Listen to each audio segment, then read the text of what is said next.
మృక్కుబడి చేసుకునే మంచం లేదు నీకు.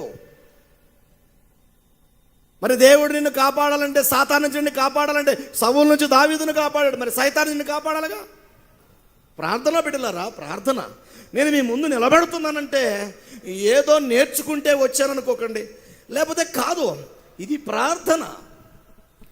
నా మంచం మీద నిన్ను జ్ఞాపకము చేసుకుందును, నీకు ఒక స్థలము సిద్ధపరచు వరకు. మంచాన్ని గురించి కొన్ని మాటలు మీ అని చెప్తాను. ఒకసారి శిష్యులు మొత్తం పైకి రాండి. ఒకసారి శిష్యులు మొత్తం పైకి రాండి, సిగ్గుపడకుండా. ఫస్ట్ అందరూ, ఎలీషా మరిదాస్, శనగచర్ల మరిదాస్, అలాగే జిర్రా సురేష్ గారు, అలాగే ఇంకా అభిషేక్. ఫాస్ట్ శిష్యులు మొత్తం అందరు పైకి రావాలి. టకటక పరిగెత్తరండి, కెమెరాలో పడకుండా అందరు పైకి రండి. రైట్. మీ అందరూ చిన్న సన్నివేశం చెప్తాను మీ అందరికి కూడా. అందరు రండి. ఇంకా ఉండాలి శిష్యులు, ఇంకా ఉండాలి. రైట్, వెరీ గుడ్, మంచిది, వెరీ గుడ్. అలాగే ఈ సమయంలో గోపి నువ్వు కూడా వచ్చేసాయి. ఫాస్ట్ మనోహర్ నువ్వు కూడా వచ్చేసాయి.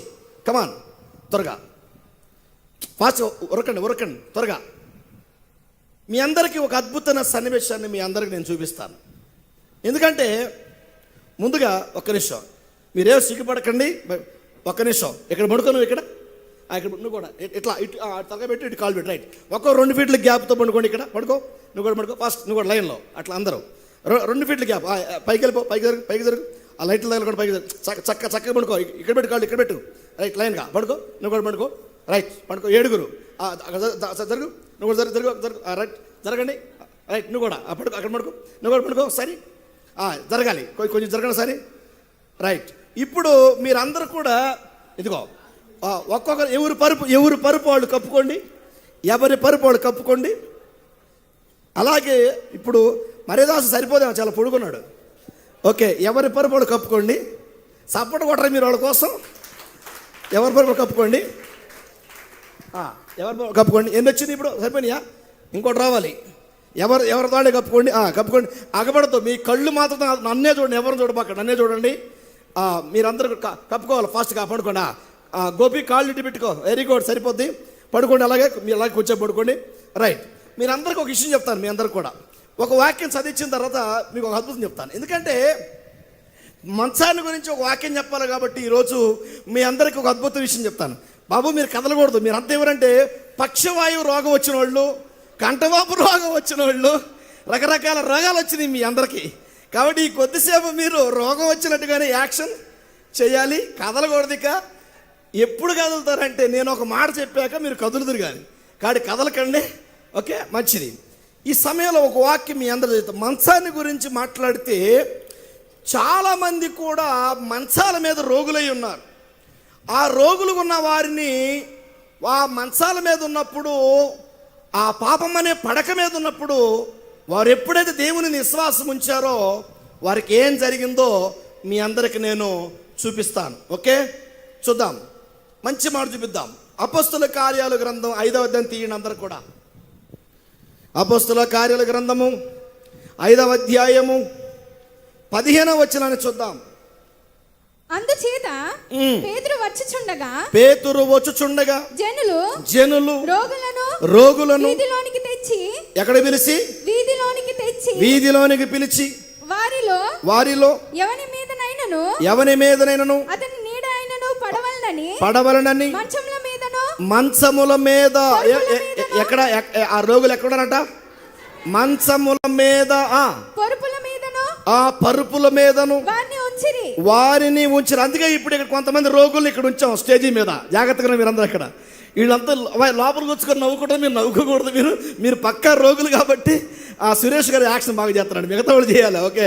ఓకే, మంచిది. కాబట్టి గోపిగాడు జీవిస్తున్నాడు బాగా. దేవునికి స్తోత్రం. సరే, మంచముల మీద వారిని పరుండబెట్టి వారిని తీసుకొని వచ్చారు. మరియు యెరూషలేము చుట్టూ నుండు పట్టణములో జనులు రోగులను అపవిత్ర ఆత్మ చేత పీడింపబడుతున్న వారందరూ. ఇప్పుడు ఈ స్టేజీ మీద ఉన్న వాళ్ళందరూ కూడా అపవిత్ర ఆత్మ చేత పీడించబడుతున్న వారే. సపడుకుంటున్న ఒకసారి దేవునికి స్తోత్రం. అంటే కొద్దిసేపులే అంటే వాళ్ళు అపవిత్రపరచడం కాదు కానీ దేవుడి మహిమ కోసం అంతే. ఓకే, ఈ స్టేజీ మీద ఇప్పుడు ఇది వచ్చి సోలిపోయి అలసిపోయి సొమ్మసిల్లి నీరసిల్లి సర్వ రోగాలతో పడుకున్న వీళ్ళందరికీ చప్పట్లు కొట్టిన ఒకసారి దేవునికి స్తోత్రం. సరే, ఇప్పుడు ఆ రోగులకు ఉన్న వారందరినీ కూడా ఆ యెరూషలేము చుట్టూ ఉన్నటువంటి ఆ పట్టణాలందరినీ కూడా తీసుకొని వచ్చి చదవమాట. యెరూషలేము చుట్టూ నుండి పట్టణంలో జనులు రోగులను అపవిత్రాత్మల చేత పీడింపబడిన వారిని అపవిత్ర ఆత్మ చేత పీడింపబడుతున్న వారందరినీ మోసుకొని కూడి వచ్చిరి. ఆమేన్. మోసుకొని వచ్చిరి. వారందరూ స్వస్థత. చెప్పడం ఒకసారి గట్టిగా. వారందరూ ఎలా పొందారు అంటే పేతురు గారు ఒక మాట అన్నాడు. ఆ మాట ఏందో నేను చెప్తా, జాగ్రత్తగానండి. అపోస్తుల కార్యాలు 9వ అధ్యాయము 33వ వచనం చూడండి. అపోస్తుల కార్యాలు 9వ అధ్యాయము 33వ వచనంలో ఒక మాట. 8 ఏండ్ల నుండి మంచము పట్టాడు. మంచం పట్టి పక్షవాయువుతో 8 సంవత్సరాల నుంచి మంచం మీదే ఉన్నాడు. ఇప్పుడు మా స్టేజీ మీద ఉన్నటువంటి వీళ్ళు కూడా సర్వ రోగములతో మంచము పట్టి ఇప్పుడు విశ్వాసముతో ఇక్కడికి తేబడ్డారు. తీసుకొచ్చినాక పేతురు ఏం చేస్తున్నాడో మీ అందరికి సన్నివేశ రూపంలో నేను మీ అందరికి చూపిస్తాను. చూపించే ముందు ఒక మాట చదివిన తర్వాత చెప్తాను. చదువు. మంచము పట్టి ఉండిన అనేయ అను ఒక మనిషిని చూసి. అయినేయ అనండి, మిగతా వాళ్ళు అన్నమాట. అయినేయ అనండి ఒకసారి. చదువు. అయినేయ పేతురు అయినయా యేసుక్రీస్తు నిన్ను స్వస్థపరుచున్నాడని చెప్పిన వెంటనే నీవు లేచి నీ పరుపు నీవే పరుచు. అంటే పేతురు ఎలా చెప్తున్నాడు జాగ్రత్తగా ఒకసారి నేను మీ అందరూ ఒక మాట చెప్తాను, జాగ్రత్తగా అందరు నాకే చూడండి. ఇప్పుడు పేతురు గారు ఇలా వస్తున్నాడు. ఇప్పుడు నేను ఎవరికైతే చెబుతానో ఇప్పుడు చూడండి, ఆ పేరు పిలుస్తున్నాడు. అయినయా యేసుక్రీస్తు నిన్ను స్వస్థపరుస్తున్నాడు అన్న వెంటనే అనేక మంది స్వస్థత పొందినట్లుగా చూస్తున్నా. ఇక పేతురు గారు వస్తున్నప్పుడు ఏం జరిగింది అంటే జనమందరూ గుంపులుగా ఉన్నప్పుడు కొద్దిసేపు ఏమనుకోబక్క నిజంగానే ఆయన దాటుకుంటూ పోయాడట. పేతురు వస్తున్నప్పుడు జనమందరూ కూడా గుంపులుగా వెళతా ఉన్నప్పుడు వారందరిని దాటుకుంటూ ఏమంటున్నాడంటే, గోపి యేసుక్రీస్తు నిన్ను స్వస్థపరుచున్నాడు, నీవు లేచి నీ పరిపెత్తుకొని వెళ్ళుము. నువ్వు లే వెళ్ళిపో అంతే. ఏస్తున్నాము వెళ్ళిపోవాలిగా. చెప్పడం ఒకసారి పరుపు తీసుకో, నీ పరుపు నువ్వే తీసుకొని పో. అలాగే మనోహర్ యేసుక్రీస్తు నిన్ను స్వస్థపరుస్తున్నాడు, నీ పరుపెత్తుకొని వెళ్ళుము అనగానే మనోహర్ వెళ్ళిపోయాడు. అంటే నీడబడింది కదా, పేతురు గారు నీడబడింది కదా, వెళ్ళిపోయాడు. అదేవిధంగా జిర్రా సురేష్ గారిని యేసుక్రీస్తు నిన్ను స్వస్థపరుచున్నాడు, నీ పరిపెత్తుకొని నువ్వు లేచి వెళ్ళిపోము. అదేవిధంగా మరి పెనుగుల మరియదాసు గారు యేసుక్రీస్తు నిన్ను స్వస్థపరుచున్నాడు, నీ పరిపెత్తుకొని నువ్వు లేచి వెళ్ళిపోము. అదేవిధంగా చప్పటి గట్టి కొట్టాలి, మీరు ఆపకూడదు. అదేవిధంగా క్షమించండి, మురికిపడి మరియదాసు గారు. ఇప్పుడు పెనుగుల మరియదాసు ఉన్నాడు ఇక్కడ, క్షమించండి.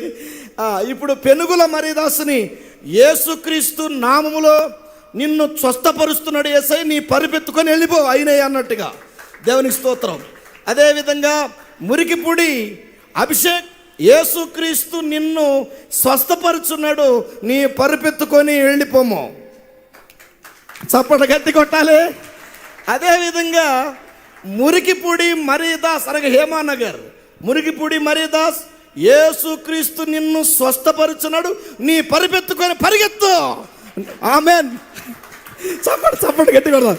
రైట్, వాళ్ళు వెళ్ళిపోయిందా కొట్టాల, చప్పట్లు ఆపొద్దు. వెళ్ళిపోండి, అందరూ వెళ్ళిపోండి, ముందుకు వెళ్ళిపోండి. అక్కడికి వెళ్ళండి, కెమెరా పడుతుంది, అక్కడికి వెళ్ళిపోండి. అక్కడికి వెళ్ళి మాట తీసుకోండి. ఫోన్ తీసుకెళ్ళండి హేమానగర్. ప్రియమైన దేవుని పిల్లారా, ఈ సన్నివేశాన్ని మీకు నేను ఎందుకు చూపించాను అంటే మీరు నా శిష్యులని మీరు చూడగానే ఎంతో మీరు ఆనందపడ్డారు. నా శిష్యులు నిజంగానే చాలా అద్భుతంగా వారు యాక్షన్ చేస్తూ వచ్చారు. ఇది చూసిన మీకే ఇంత ఆనందంగా ఉంటే పేతురు గారు నిజముగా అయినయా యేసుక్రీస్తు నిన్ను స్వస్థపరుచుచున్నాడు కనుక నీవు నీ పరుపెత్తుకొని వెళ్ళిపోమ్మనగానే అనేక మంది రోగులు పేతురు నీడ పడి అనేక మంది వెళ్ళిపోతూ ఉన్నారు. నా ప్రియమైన దేవుని బిడ్డలారా, మీ అందరికీ నేను చెప్పాలనుకుంది ఒకటే, నా శిష్యులు రోగాలతో ఉన్నట్టుగా వారు పరుపెత్తుకొని వెళుతుంటే మీరు నిజంగా నవ్వారు, సంతోషించారు, చప్పట్లు కూడా కొట్టారు. ఇంకోసారి కొడదాం వాళ్ళ కోసం. ఆమేన్. ఎందుకంటే ఆదివారం రోజు వాళ్ళు శుభ్రంగా ఐరన్ బట్టలు వేసుకొచ్చి పాపం నలిగిపోయారు, పాపం స్టేజ్ మీద పడుకో. దేవుడి థ్యాంక్ యూ అన్నారు మీ అందరికీ. I love you. చప్పట్లు గట్టి కొడదాం ఒకసారి. ప్రేమైన దేవుని పిల్లారా, మంచం మీద రోగులు ఉన్న వారు స్వస్థత పొందారంటే కారణం అది పేతురు నీడ పడే మాత్రమే కాదు, వారు కూడా ఆయన యందు విశ్వాసం ఉంచారంట. ఆమేన్. అది ఈడకొచ్చిన మీరందరూ కూడా ఇప్పటి వరకు మీ పడక గదిలో ఎన్ని రోగాలు ఉన్నాయో, మీ పడక గదిలో ఎంత అపవిత్రత ఉందో, మీ మంచం ఎంత అపవిత్రత ఉందో తెలియదు, కానీ ఆ మంచంలో ఉన్నటువంటి మీరు ఇక నుంచి యేసునందు విశ్వాసం ఉంచి పేతురు నీడ కొరకు విశ్వాసంతో ఎలాగ పరిగెత్తుకుంటూ ప్రజలు వచ్చారో, యెరూషలేము చుట్టూ ఉన్న ప్రజలు, పట్టణాల చుట్టూ ఉన్న ప్రజలు వచ్చి నా శిష్యులు గనక వారి పరుపే వారే ఎత్తుకొని ఒక్కొక్కరుగా పారిపోతూ వచ్చారు ఆనందంగా. అలా వాళ్ళు స్వస్థత పొందినట్టుగా మీరు చూశారు. కాబట్టి ఈరోజు మీరందరూ కూడా మీ పడక గదిని విశ్వాసంగా మార్చుకోండి. ఆమేన్. అది మీ పడక గదిని మొక్కుబడి చేసుకునే మంచంగా మార్చుకోండి. ఆమేన్. మీ పడక గదిని ఎలా మార్చుకోవాలి అని అంటే దేవునిని జ్ఞాపకం చేసుకునే పడక గదిగాను మార్చుకోవాలి. ఆమేన్. నీ పడక గదిలో నువ్వు దేవుని జ్ఞాపకం చేసుకుంటే శత్రువు నుండి నిన్ను కాపాడతాడు దేవుడు. ఆమేన్. కాబట్టి నా ప్రియమైన సంగమునకే కాకుండా లైవ్ ద్వారా వీక్షిస్తున్న బిడ్డలందరికీ కూడా నేను ప్రేమతో చెబుతున్న మాటలు, మీ పడక గదిలో అపవిత్రత ఉందేమో చూసుకోండి, జాగ్రత్త పడండి. మంచాల్లో రకాలు చూసాం. ఒకటి మరణము నుండి తప్పించబడిన దావీదు మంచం. రెండవ మంచం లెక్కేసుకోండి, దేవుని జ్ఞాపకం చేసుకునే మంచం. మూడవ మంచం, నీకు స్థలము చూచు వరకు నేను మంచం ఎక్కను, నీకు దేవుని మందిరం సిద్ధపరిచేంత వరకు నేను గుడారములోకి వెళ్ళను అనే మంచం. తర్వాతకు వచ్చేటప్పటికి ఏనుగు దంతములతో చేయబడిన మంచం నీకు ఉండొచ్చు, కానీ అది ప్రార్థనా మంచమై ఉండాలి. లేకపోతే ఘనమైనటువంటి మంచం నీకు ఉండొచ్చు, కానీ అది ప్రార్థనా జీవితం లేకపోతే అది వెండి మంచమైనా, ఇత్తడి మంచమైనా, బంగారం మంచమైనా అది వేస్ట్.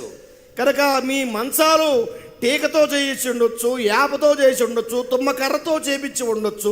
కొంతమంది మంచాలకి వెనకమాల పులులు పెడతారు, కొంతమంది నెమళ్ళు పెడతారు. అన్ని మంచాలు రంగులు డిజైన్లు ఉండొచ్చు, కానీ అది ప్రార్థనతో చేయబడినటువంటి మంచం అయి ఉండాలి. ఆమేన్. ప్రార్థనా జీవితం కలిగి ఉండాలి. ప్రార్థనా జీవితం కలిగి ఉండాలి. అందుకే బైబిల్లో రాయబడిన మాట మీరు చూస్తే 2వ రాజుల గ్రంథము, విశ్వాసం మీరు ఉంచితే మీకు జరిగే కార్యాలేంటో చెప్తాను. ఇప్పుడు మంచాల మీద ఉన్న వాళ్ళంతా పేతురు నీడబడి అనేక మంది యేసుక్రీస్తు విశ్వాసం ఉంచటం వల్ల వారందరూ స్వస్థత పొందారా పొందలేదా? చెప్పరే అనుకున్న వాళ్ళు, పొందారా పొందలేదా? ఆమేన్. పొందారా పొందలేదా? విశ్వాసం. మీ అందరినీ నేను చెప్పాలని ఒకటి, విశ్వాసం ఉంచండి. ఏముంచుతారు మీరంతా? విశ్వాసం ఉంచండి. తప్పకుండా దేవుడు నిన్ను స్వస్థపరుస్తాడు, బాగు చేస్తాడు, కాపాడుతాడు కూడా.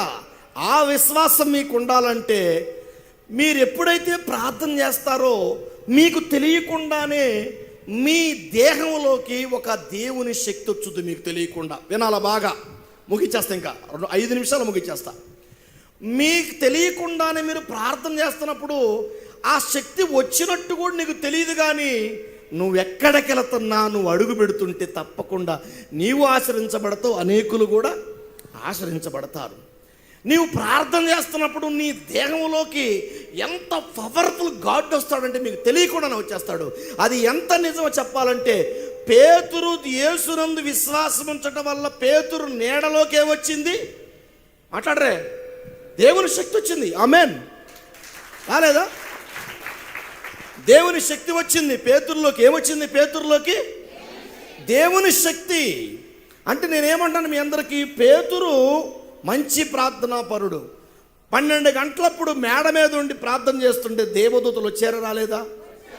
ఆయన శిరసాల్లో ఉన్నప్పుడు సంఘమంతా ప్రార్థన చేస్తుంటే దేవదూత ఆ జైల్లోకి వచ్చి సంఖ్యల్లో బద్దలు పగలగొట్టి ఆ గేటు పగలగొట్టి రెండవ గేటు వరకు పేతురు తీసుకొని వచ్చింది రాలేదా? ఈ మాట మీరు నమ్మగలిగితే మీరందరూ కూడా ప్రార్థనా జీవితం కలిగి ఉండాలి. ఆ ప్రార్థన పవిత్రమైన హృదయముతో పెదవులతో కూడినై ఉండాలి. అలా మీరు ఉండగలిగితే మీ అంత అదృష్టవంతులు ఇంకెవరు లేరు. ఇదే పాఠం. నేను ఏదో చెప్పాలనుకోలేక. ఆమెన్. ఇంకా అదృష్టవంతులు ఎవరు ఉండరు. నేను మీ అందరికీ ఏం చెప్తున్నానంటే, అది చిన్నపిల్లలైనా, యవనస్తులైనా, పెళ్ళైన వారైనా, పెళ్ళి కానివారైనా, మీ పడక గది అపవిత్రమైపోకూడదు. నీ కన్ను చెడిపోయినా అది అపవిత్రమే, నీ చెవులు చెడిపోయినా అది అపవిత్రమే, నీ నాలుక చెడిపోయినా అది అపవిత్రమే, నీ కాలు చెడిపోయిన అపవిత్రమే, నీ చెయ్యి చెడిపోయిన అపవిత్రమే. అందుకే మీ వేళ్ళు దోషముతోనూ మీ చేతులు రక్తముతో నిండి ఉన్నాయి అంటాడు. యెషయా గ్రంథం 1వ అధ్యాయం 15వ వచనంలో ఆ మాట అంటాడు. చదువుతావు ఆ మాట? 1వ అధ్యాయము 15వ వచనం, యెషయా గ్రంథం 1వ అధ్యాయం 15వ వచనంలో ఒక మంచి మాట అన్నాడు. చూడండి అక్కడ, మీరు మీ చేతులు చాపునప్పుడు మిమ్మల్ని నేను చూడక నా కన్నులు కప్పుకుంటాను. మీరు బహుగా ప్రార్థన చేసినా ఎందుకు వినవు? నీ చేతులు అపవిత్రపరచబడ్డాయి, నీ కళ్ళు అపవిత్రపరచబడ్డాయి. చూడటం అలవాటైపోయింది. చూడకూడనివన్నీ చూస్తున్నావు. పాపాన్ని జుర్రుకుంటున్నావు, పాపానికి అమ్ముడుపోతున్నావు, పాపంలో కొట్టుమిట్లాడుతున్నావు. పైకి భక్తిగా ఉండి దేవుని శక్తిని ఆశ్రయించలేకపోతున్నావు. యేసయ్య అంటే నీకు ఇష్టం ఉంది, గౌరవం ఉంది, ప్రేమ ఉంది, కానీ క్రియలు లేవు. మొక్క ఫలాలు ఇవ్వాలి అంటే నీవు నీళ్లు పోస్తేనే కుదరదు. అది ఫలాలు ఇవ్వాలంటే ఫలాలు కాసిది ఖచ్చితంగా. ఆ కాసినప్పుడు ఆ ఫలాన్ని ఎవడు తీసుకొని వెళ్ళకుండా ఆ ఫలాలు కూడా నువ్వు కాపాడుకోవాలి. చెట్టే కాదు. ఆమెన్. మీకు అర్థమైందా? మీకు అర్థమైన మాట చెప్తా, సింపుల్గా చెప్తున్నా మీకు. నువ్వు చెట్టేసావు, నీళ్లు పోసావు, కలుపు తీసావు, బురుజు నాటావు, కంచె నాటావు, గోడ కట్టావు, ఏ జంతువులు రాకుండా కాపాడుకున్నావు, బాగుంది. కానీ 3 ఏళ్ల తర్వాత మామిడికాయలు, అట్టిపళ్ళు ఏదో కాసాయి చూడు, ఆ కాసినప్పుడు దాన్ని ఇంకో కూడా అపహరింపబడకుండాను కాపాడుకోవాలంటే దీని అర్థం ఏంటంటే, రక్షణ పొందావు, బాప్తిసం పొందుకున్నావు, కంచె వేసావు, బాగానే ఉంది, ప్రార్థన కూడా చేస్తున్నావు. కానీ పవిత్రత లేకపోతే నువ్వు ప్రార్థన చేసినా ఆ ఫలాలు నీకు, ఆశీర్వాదం నీకు రాదు. అందుకే నీది ఏ మంచం? మరణ పడకలో కాపాడబడిన దావీదు మంచమా? దేవుని జ్ఞాపకం చేసుకునే మంచమా? లేకపోతే మ్రొక్కుబడి చేసుకునే మంచమా? లేదు ఏనుగు దంతములు తయారు చేయబడిన మంచమా? లేదు అంటే ఘనమైనటువంటి మంచమా? ఆ మంచం మీద కాళ్ళు చాపుకొని ఆరబెట్టుకొని మాట్లాడుకోని మాటలు అశ్లీలంగా మాట్లాడుకునే మంచమా? లేదా రోగాలతో నింపడిన మంచమా? అయితే ఈ దినమందు విశ్వాసం మంచు. ఈ దినమందు మీరు చూశారు, నా శిష్యులందరూ వేదిక మీద వచ్చినప్పుడు యేసుక్రీస్తు నామములో నిన్ను యేసుక్రీస్తు స్వస్థపరుస్తున్నాడు, నీ పరిపెత్తుకొని వెళ్ళమనగానే వాళ్ళు ఏమైపోయారట? పరిపెత్తుకొని లేచి వెళ్ళిపోయారు. ఆమేన్. ఈ సమయంలో మీ అందరూ చెప్తున్నాను, మీరందరూ కూడా దేవుని యొక్క అనుగ్రహం మీరు పొందాలంటే మీ దగ్గర పవిత్రత ఉండాలి. దాన్ని మీరు కాపాడుకోండి. ఖచ్చితంగా నీకొచ్చే ఆశీర్వాదాన్ని ఎవ్వడు ఆపలేడు. ఛాలెంజ్ చేస్తున్నా, నేను ఛాలెంజ్ అంటున్నాను. ఛాలెంజ్ అంటే చిన్న మాటగా చాలామంది నచ్చదా మాట, కానీ ఎందుకంటే ఛాలెంజ్ చేస్తున్నా. నీ ఆశీర్వాదాన్ని ఎవడు ఆపలేడు. నిన్న మన కాళేశ్వరరావు గారి కుటుంబంలో ప్రార్థన జరిగితే మన వాళ్ళందరూ కూడా, నా వర్షంలో కూడా ఏం జరిగిందన్న ప్రార్థన, ఎంత బాగా చూస్తున్నారన్న వాళ్ళు. మన సంఘ పెద్దలు జరిగినట్టు నేను అనుకున్నాను, ఈ సంవత్సరం మొత్తంలో పోయిన సంవత్సరం దేవుని దయ వల్ల మన పెనుగుల అచ్చి గారింట్లో స్టార్ట్ చేశాం. ఎలా ఉంటుందో అనుకొని స్టార్టింగ్ అక్కడ చేస్తే అక్కడ మొదలుకొని సంవత్సరం అంతా 2023లో అద్భుతంగా జరిగిన కుటుంబ సందర్శనలు, గృహ సందర్శనలు. ఈ సంవత్సరం ఎలా ఉంటుందప్ప? మొట్టమొదటి ఈ సంవత్సరం సంఘ పెద్దలు జిర్రా కాళేశ్వర గారు, కృపారెడ్డి శ్రావణి గారు, జిర్రా సురేష్ గారి కుటుంబంలో కదా అనుకున్నా. కానీ విషయం ఏంటంటే అద్భుతంగా జరిగించాడు దేవుడు. అమ్మే ప్రార్థన. ఆ ప్రార్థన వాళ్ళు చెప్పిన సాక్ష్యాలు మీరు చూస్తే, వారి పిల్లలు కానీ వారి కుటుంబాన్ని ఎలా దేవుడు దీవించాడు, అలాగే మిమ్మల్ని కూడా దేవుడు తప్పకుండా దీవించాడు, దీవిస్తాడు కూడా. ఎందుకంటే యెహోవా అందరికీ ఉపకారి. ఆమేన్. అందరికీ. అందుకే ఆయన మాటలు గుర్తుపెట్టుకో, నీ పడక గది పవిత్రంగా మార్చబడాలి.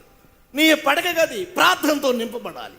నీ పడక గదిలో మంచి మాటలే మాట్లాడుకోవాలి. నీ పడక గదిలో పాపయోచనలు రాకూడదు. నీ పడక గదిలో దుష్క్రియలు రానియకుండా చూసుకోవాలి. నీ పడక గదిలో దేవుడు ఉండాలి అంటే ఖచ్చితంగా నువ్వు ప్రార్థనాపరుడు అయితే చాలు. ఆమేన్. నిజం. నేను పడుతున్న ఆశ ఒక్కటే, మీ అందరికి ఇంత ప్రయాసపడి చెప్పాను కదా, ఎంతో ధ్యానం చేసి మీకు చెప్పాను కదా, 1 గంటలో అన్నీ తీసుకొని రావాలి. మీకు కనబడుతున్న యాక్షన్లు కానీ అందరూ అన్నీ తీసుకొని రావాలి. ఆ గంటలో మీరున్న ఈ వర్తమానంలో నీది ఏనుగు దంతములతో చేయబడిన మంచమైనా సరే ప్రార్థన లేకపోతే వేస్ట్. ఘనమైన మంచమైనా సరే వేస్ట్. టేక మంచమైనా వేస్ట్. అంటే వంట వేస్ట్ కదా, ప్రార్థన లేకపోతే వేస్ట్. ఆమెన్. అది ఆమెన్. అవునా? ప్రార్థన లేకపోతే వేస్ట్. కాబట్టి నా ప్రేమైన దేవుని బిడ్డలారా, మీ అందరికీ ప్రేమతో విన్నవించుకుంటూ ఈ మాటలు ముగిస్తున్నప్పుడు, ప్రార్థన చేస్తే వచ్చే లాభాలేంటి, ప్రార్థన చేస్తే ఒక మనిషిలో ఏ మార్పులు జరుగుతాయో ఒక రెఫరెన్స్ చదివించిన తర్వాత మీరు ఆనందపడతారు. నిజం చెప్తా కదా, మగవాళ్ళు వచ్చి నన్ను ఖచ్చితంగా నన్ను కౌగిలించుకుంటారు. ఆ మాట నమ్మితే మాత్రం ఖచ్చితంగా మీరు కౌగిలించుకుంటారు. నువ్వు ప్రార్థన చేస్తే నీకు తెలియకుండా నీ దేహంలో ఎలా మార్పు జరిగిద్దో, నువ్వు తెలియకుండా ఎలాగ నీ మార్పు జరుగుతుందో, నీ ఎముకల్లో ఎటువంటి మార్పు వస్తుంది, నీ శరీరంలో ఎలాంటి మార్పు వస్తుంది, నీ దేహంలో ఎలాంటి మార్పు వస్తుంది, నీ ఆత్మలో ఎలాంటి మార్పు వస్తుందో ఆ రెఫరెన్స్ చదవండి మీరు ఒకసారి. రాజులు రాసినటువంటి 2వ గ్రంథం 13వ అధ్యాయం తీయండి. 13 రాజులు రాసిన 2వ గ్రంథం 13వ అధ్యాయం 21వ వచనం. కొందరు ఒక శవమును పాతి పెట్టుచు, స్పష్టంగా కొందరు ఒక శవాన్ని పాతి పెట్టుచు సైన్యమునకు భయపడి నేను చదువుతాను, ఆ శవమును ఎలీషా యొక్క సమాధిలో ఉంచగా దింపిన ఆ శవము ఎలీషా శల్యములకు ఎముకలకు తగిలినప్పుడు ఆ శవము తిరిగి బ్రతికి కాళ్ళు మోపి నిలిచెను. ఆమేన్. హల్లెలూయా. చప్పట్లు గట్టిగా గట్టిగా. అలా సైన్యమునకు అధిపతి అయిన ఆ దేవుణ్ణి స్తుతించేదాము. ఎస్, ఆయన శక్తి చనిపోయిన ఎలీషా ఎముకలోకి వచ్చిందంటే ఇది టైం పాస్ కొరకు దేవుడు రాయలేదు. నిన్ను బలపరచడం కొరకు రాశాడు, నిన్ను స్థిరపరచడం కొరకు రాశాడు, నిన్ను ఆశీర్వదించడం కోసం రాశాడు. ఒక ప్రార్థనా వ్యక్తి పవిత్రమైన ప్రార్థనాపరుడైతే ఆ పవిత్రమైన ప్రార్థనాపరుడు దేహములో ఉన్న శక్తిని చూస్తే మత్తిపోద్ది.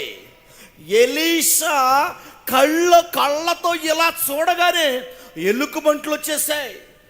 మీకు అవన్నీ ఇమేజ్ ఇచ్చేగానే కుమారులు ఎందుకో మీకు ఏదో ప్రాబ్లం వచ్చి చూపించలేకపోయారు అంతే. కళ్ళతో ఇలా చూడగానే ఎలుకబంట్లు వచ్చేసాయి. పేతురు నీడబడితే నీడకి రోగులందరూ పైకి లేచారు. ఆమేన్. పేతురు నీడబడి ఏం జరిగింది? పేతురు నీడబడి స్వస్థపరచుడు. ఆమేన్. దేవునికి స్తోత్రం. నా ప్రేమైన దేవుని పిల్లారా, గమనించండి, మీ అందరికి ప్రేమతో నేను విన్నవించుకుంటూ ఉన్నాను. విశ్వాసం కలిగి ఉండండి. మీ అందరికి చేతులెత్తి దండం పెట్టి చెబుతున్నా, మీ అందరికి కూడా చేతులెత్తి దండం పెడుతున్నా. అపవిత్ర అయిపోబాకండి. నోటితో బూతులు మాట్లాడకండి, నోటితో తిట్లు మాట్లాడకండి, మోసపు క్రియలు ఆలోచన చేయబాకండి. వద్దు మనకి. ఆయన రక్తంతో నిన్ను కడిగాడు, ఆయన రక్తంతో నిన్ను పరిశుద్ధపరిచాడు. ఆయన తన బిడ్డగా నీకు ముద్ర వేసిన సంగతి నువ్వు మర్చిపోతున్నావు. మీరు మీ సొత్తు కారు, మీరు విలువ పెట్టి కొనబడ్డారన్న మాటను మర్చిపోయావు. అసలు ఆ మాటలో శక్తే లేదన్నట్టు వదిలేశావు. లోకంలో మనుషుడు రాసిన మాటలుగా నువ్వు ఆ మాటను ఆలోచించేవే తప్ప విలువ పెట్టి కొనబడ్డావన్న సంగతి నీకు గుర్తుంటే నువ్వు పాపాలు చేస్తావు. మంచం మీద, ఆ మంచం మీద ఉండి చూడకూడనివి చూస్తున్నావే, ఆ మంచం మీద ఉండి అసభ్యకర్యమైన మాటలు మాట్లాడుతున్నావే, ఆ మాటలు వింటుంటే చండాలపు బూతులు అసహ్య కార్యములున్నవే. నీ నోరు తెరచిన సమాధిగా మారినప్పుడు, నీ కంఠము తెరచిన శవం వలె వాసన కొడుతున్నప్పుడు పరిశుద్ధాత్మదేవుడు ఎలా ఉంటాడు ఒక్కసారి ఆలోచన చేయండి. ప్లీజ్ ఒక్కసారి, ఒక్కసారి ఆలోచన చేయండి. ఎలీషా చనిపోయిన ఎలీషా ఎముకల్లో జీవం ఉంచినప్పుడు, ఆత్మ ఉంచినప్పుడు, ఎవడో యుద్ధంలో మరణిస్తే వాడి శవాన్ని భూమిలో తవ్వి పాతి పెట్టినప్పుడు ఈ ఎముక తగిలి ఆ శవం పైకి లేచిందంట. దిగ్గున లేచి నిలబడను అన్నాడు. ఆమేన్. దిగ్గున లేచి నిలబడి. నా ప్రియమైన దేవుని బిడ్డ, నువ్వు నమ్మగలిగితే ఈ మాటలు నమ్మేవారికే తప్ప విని వెళ్ళిపోయే వాళ్ళకి మాత్రం కాదు ప్రియులారా. నిజం ప్రియులారా. విని వెళ్ళిపోతాం, ప్రతి ఆదివారం వస్తాం, విని వెళ్ళిపోతాం, ప్రతి ఆదివారం వస్తాం, విని వెళ్ళిపోతాం అనే వాళ్ళతో మాకు అవసరం కూడా లేదండి. ఈ మాటలు గనక బలముగా నమ్మగలిగితే, చనిపోయిన ఎలీషాలో దేవుడు ఆత్మ రావడం ఏంటి? అది 2 ఏళ్ల తర్వాత ఆ ఎముక, ఎండిపోయిన ఎముక ఆ పెట్టి ఆ తగిలినప్పుడు ఆ శవం లేచి నిలబట్టం ఏంటి?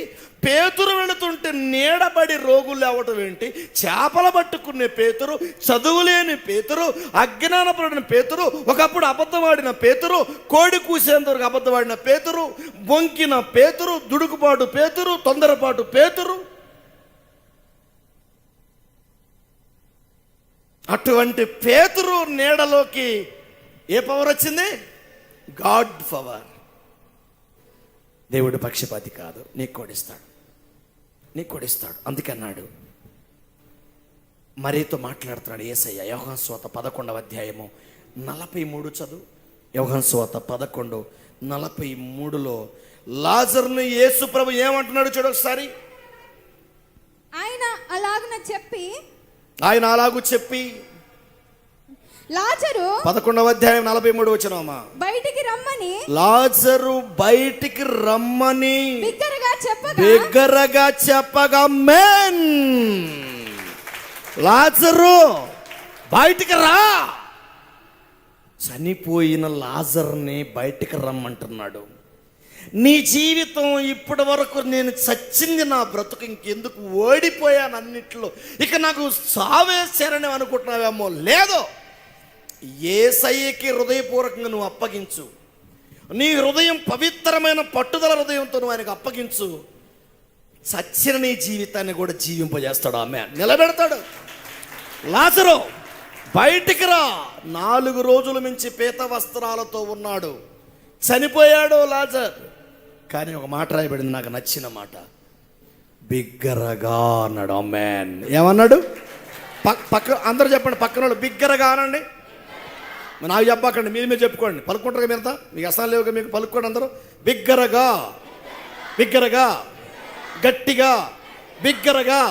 గట్టిగా. ఆమేన్.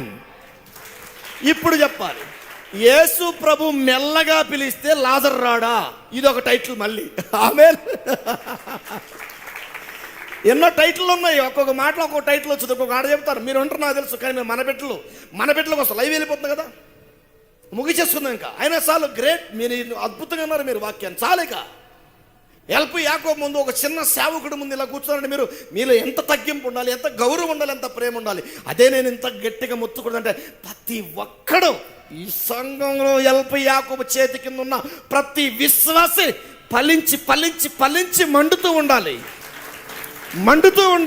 మండాలి, ఫలించాలి, దహించు అగ్నిగా మారాలి. నడుస్తుంటే దీవెన, కూర్చుంటే దీవెన, లేచినప్పుడు దీవెన, మాట్లాడుతుంటే దీవెన, చూస్తుంటే దీవెన. చూశాడు ఎలీషా, ఎలుగుబంట్లు వచ్చేసాయి. కొట్టాడు నదిని, యోధ నదిని, పాయలైపోయింది. మళ్ళీ కొట్టాడు, మోసగిపోయింది. చచ్చిన ఎముకలో దీవెన, పేతురు నీడలో దీవెన. ఇప్పుడు చెప్తాం, యేసుప్రభు బిగ్గరగా పిలిచాడు. మెల్లగా పిలిస్తే లాజరు శవం బయటకు వస్తుందా రాదా? అయితే ఎందుకు రాశాడు అక్కడ మాట? ఎందుకు రాశాడు? దీని గురించి పెద్ద లెసన్ ఉంది, కానీ ఒక్క మాట చెప్తాను.